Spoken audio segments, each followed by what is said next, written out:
Welcome to Kenton's videos. Enjoy the video. You start by importing the PDF directly into Keynote so you can edit visually. First, open or create the presentation and drag the PDF file into the slide navigator.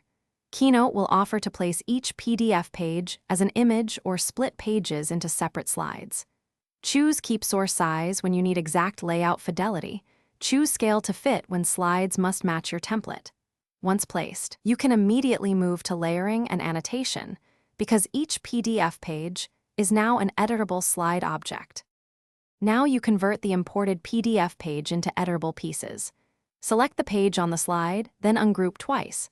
The first ungroup isolates the PDF as an image group, the second often breaks it into shapes and text fragments you can move. If text is rasterized, add a new text box and match font, size, and spacing to maintain visual consistency. Use shapes with transparent fills for redactions or highlights, and place new images on top for swapped graphics.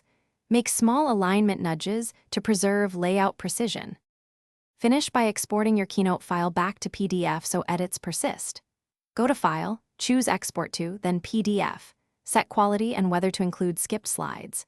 Make sure to review each page for font shifts and image scaling. If text looks fuzzy, replace it with native Keynote text boxes or re-import a higher resolution page.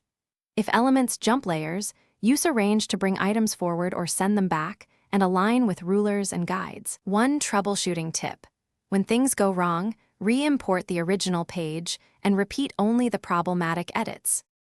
Thanks for watching. Consider subscribing if we helped you.